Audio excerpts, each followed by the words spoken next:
na nagkasama-sama kayo. Dahil ngayong Kapaskuhan, siguro mas magiging masaya kung talagang kayo magkasama-sama, hindi lang ho sa espiritu ng alak, kundi ho sa diwa ng Pasko. Maraming salamat po, Dr. Camille. Reverend Sunny. Aling Josie, ayon sa'yo nagtitinda ka ng sampagita sa Quiapo. At tinanong kita, Lahat po kami. kayong lahat? Ayun ba? At tinanong kita kanina kung pumapasok din kayo ng simbahan at nagdidebosyon sa Nazareno. Diba? So, sana ang debosyon nyo sa Nazareno ay dinala nyo sa inyong pamilya at pamamahay. Dahil po ang diwa po, ang layunin po ng ating Panginoong Hesus ay magkaisa sa isang pamilya. Kaya po siya naisilang sa isang pamilya upang ipahiwatig sa buong mundo na nagmumulat na isisilang ang pagmamahalan, pagkakasundo at kapayapaan sa isang pamilya. Sa nakita natin dito, itong pamilyang ito ay hindi nagkakasundo. Iringan, away. So sa diwa ng Pasko, naway, sama-sama kayong kumakain, hindi nagiinuman kumakain, nagtatawanan at nagmamahalan ngayong Noche Buena. Sana ito na panahon. Salamat po, Reverend Sunny Merida. Ate Josie, bilang kayo po, paulit-ulit ninyong sinasabi na kayo po ang pinakamatanda sa inyong magkakapatid. Hiling ko rin lamang po sa inyo na sana po, iwas-iwasan nyo na po yung pagsabi ng mga hindi magagandang salita. Sana, mas bigyan nyo ng pansin at pagtuunan po ng pansin yung pagsasama po ninyo ng maayos at matiwasay. Lalo na nga po kayo, wala na kayong asawa, hindi po ba? Kaya ako tumataas dahil pinipilit nila ako. Opo. Pero matagal na akong... So ano po ba ang Sobra na hiling nga ako, ninyo? ang baba ko eh. Opo, sige po. So ano po ang hiling ninyo sa inyong mga kapatid? Paano po kayo maayos? Nasa kanila ho yan kung gusto nilang makipag-ayos sa akin. Kung ayaw nila, wala akong magagawa. Yan lang ho ang masasabi ko. Ano pong masasabi nyo, kuya, sa inyo pong...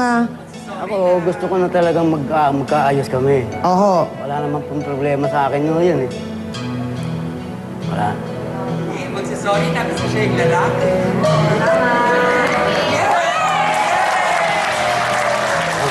Isa na lang. Patira tayo. Oh, ate, huwag ka na magmatigas. Huwag na uulitin. Pa, kung maaari lang, huwag na mauulit.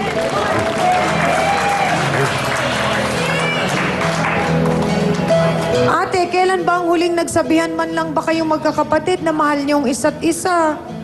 Opo. Oh. Ate Esme, hindi ba? Pinapatawad mo na ba ang Kuya Guillermo mo sa nangyari? Natatawad na po siya.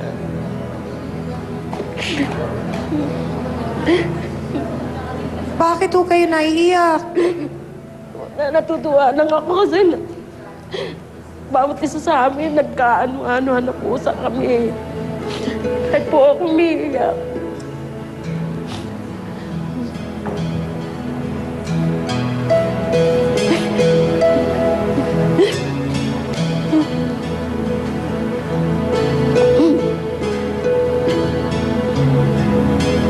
Pinapatawad niyo na po ba, Aling Josie, si Kuya Guillermo?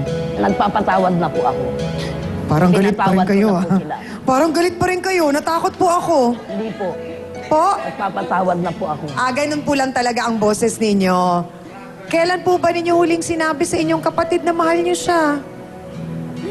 Ako marunong magmahal sa mga kapatid ko, Oo. kaya lang. Ako, hindi ko nadama ang pagmamahal nila sa akin. Dahil lalo pa, iba pa ang ano. Opo. Kaya Ayan. ako nagkakaroon Kuya ako ng Guillermo, sabihin mo na sentimento. sa ate mo na mahal mo siya para naman kung gaano mo siya kamahal. Nakakapuno po siya Oh, hindi. Sabihin mo lang, ate, mahal kita. Ay, mahal kita. Huli, mahal na rin ka. Bilang kapatid na nakababata. Pag nauulitin ako, maaari lang. O ate, sabihan mo rin naman si Guillermo na mahal mo siya. Sinabi ko na po. Ah. Sinabi mo na? Kiss mo nga. Kiss mo nga si Kuya Guillermo. Kiss mo. Oh. Asus! Si Ate Gina po ba, maipapangako nyo na hindi na kayo mag-aaway at magsasabihan pa ng mga masasakit na salita? Ako, hindi ako marunong magbitaw ng masakit na salita, kaya lang ho, galit ako. Wala po ba kayo nabanggit na ganun kanina? Wala naman ata. Opo. Minsan talaga nagbibitaw ako. Opo, Dahil minsan lang galit po. ako eh, galit po ako Opo. Kahit sino pong tao. Opo, pagkagalit, nakakapagsabi ng May hindi ako maganda. sa balikat, Opo. natatanggal. Oo. Dahil sa mga pinakikita nila sa akin. So gusto niyo lamang po ay makibagay sa inyo si Gina? Ako naman no, pagka biniro nila ako, nakikipagbiruan ako sa kanila. Opo. Pagka sinayawan ako, sayaw tayo, nakikipagsayawan din Opo. ako sa kanila. Mm-hmm. Alam po ng mga kapitbahay namin. O Ate Gina, siguro ito na rin ang pagkakataon para magkaliwanagan kayo at magkaayos na ng iyong mga tiyahin, hindi ba? Mababait naman po yung mga yan, kaya pang mga lasing ha. Paglasing na, Mga lasing, yan, ganyan. iwas ka na lang pag nakita mo. Eh kaso kahit na nagtatago ako, nakikita pa rin nila ako eh. Napakabait po talaga kasi niyan eh, napakabait. O, mabait naman daw po pala kayo. Pag lasing mo ha. Pagtulog? Kahit tulog para pagtulog. Ganun na lang. Iwasan nyo na lang na laging lasing, di ba siya? Oo, wag na po kayo masyado ring nagiinom, Aling Josie at Aling Esme. Siyempre kasi natatakot din naman ho kami para sa kalusugan ninyo, hindi po ba? Oo. Mas malaki po ang epekto ng alak pag medyo nagkakaedad Oo, pag na. nagkakaedad na, mahirap na hong naiinom pa ng alak. Yan po ang vitamins ko eh. Yun daw talaga vitamins niya. Yan po ang energy ko. O Ate Gina, may mensahe ka pa para kay Ate Josie at Ate Esme mo. Hindi, ano na lang po sa kanila. Kung may kasalanan man ako, okay lang, tatanggapin ko. Dapat ganun din sila sa akin. Kasi masyado na sila, lagi nila ako tinatapakan. Eh dapat naman kahit papatapakan nila ako, ano naman sila sa akin? Talagang gusto nila, re-respetuhin ko naman sila eh. Eh sila nga hindi ka respeto. Baka kasi ate, hindi nila nakikita yung ginagawa nila pag nakainom nga. Sila nga po eh. Pero pag hindi naman, I'm sure Mabait po love ka sila, naman nila. napakabait po, grabe. Di ba love nyo naman din siya, mami, ate? Nagmamahal Di ba, no? kami sa kanya, kaya lang siya hindi marunong magmahal. Tago ka na lang. Minamahal ko naman po yung dalawa na yan. Minsan nga po kami pa magkakaharap ng kakainuman eh. Siya po, Ay, kasali ka rin pala sa pag-inom. Hindi, kasi minsan naman po, okay naman po talaga kami niyan, yung dalawa na yan. Kasi magkakasama nga ako kami sa Quiapo. Yun nga lang talaga reklamo ko sa kanila. O, huwag nyo na siya pipiruin. O sana daw po, Ate Esme, Aling Josie, pag kayo ay nakainom, wag nyo na rin daw masyadong ang kaya kumbaga, nga, hindi na nga kami nakikipag-inuman sa kanila eh. Iniiwasan namin yung magkaabot na naman kami. oo. Inom lang ako sa maliit bago ako matulog. O, tapos sige nga tulog po. na ako. O para okay na kayo, Ate Gina, sige na, yakapin mo na ang iyong mga tiyahin nang kayo'y maging okay na at kalimutan na ang problemang yan. Sorry po. Oy, alam mo na. Sorry po, tita. Baka mamaya pagdating sa bahay, babanatan mo kami dalawa. Babanatan ka rin natin. Meron ako napunta sa barangay. Nag-iisa ka, Mother Josie. Sabi niya talaga, baka naman mamaya pag uwi sa bahay, Babanatan papanatan mo talaga. kami, ha? Hindi, joke lang po. Hindi, pero okay yon. Ako naman sana ang hangad ko, Mami Josie, mapanatili yung magandang samahan ninyo at relasyon ninyo. Huwag na kayong asyadong iinom para hindi kayo nalalasing. Oo. At saka, siguro pag yung nakakaramdam na sila ng galit, yung imbis na pagbigyan nila yung sarili nilang galit sila, yung tahimik na lang muna. Oo. Pwede yun. I-try Diba? nyo lang po. Try nyo lang. Yun. Salamat sa ating mga panauhin sa pagbahagi po ninyo ng kwento ng buhay ninyo. Amina na po tayo mga kapatid. Anong aral po ba ang ating natutunan? Mula na naman po sa kwento ni Mang Guillermo, Ate Josie, Ate Esme at Ate Gina. Wala po talagang magandang maidudulot para po sa ating kinabukasan ang pagtanim po ng sama ng loob sa ating pong kapwa. Lalo na po sa ating pong mga mahal sa buhay.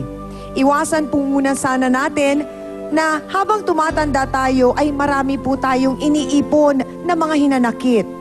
Mamuhay po tayo ng siksik, liglig at umaapaw po sa saya at kapayapaan. Isa pa pong punto, sana'y matuto po tayong maging responsable po sa ating buhay. Pangalagaan po natin ang ating sarili, lalo na po pagdating sa pag-inom ng alak.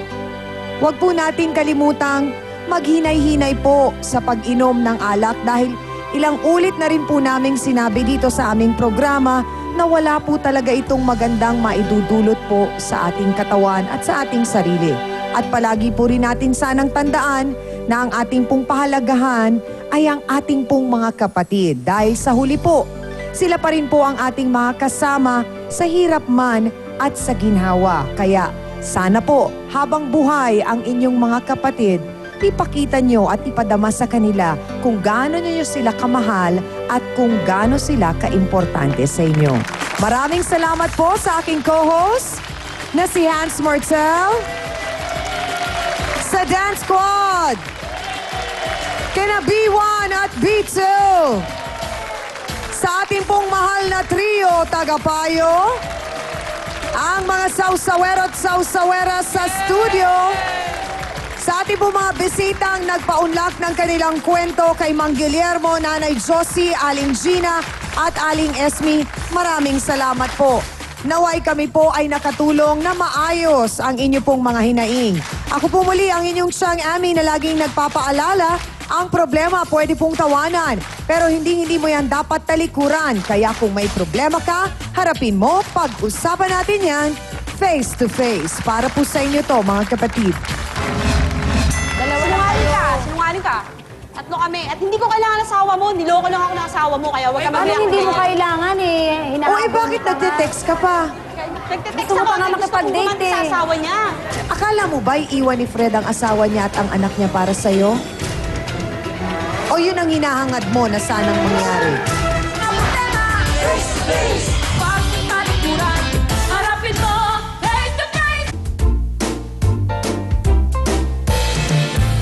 Face to Face was brought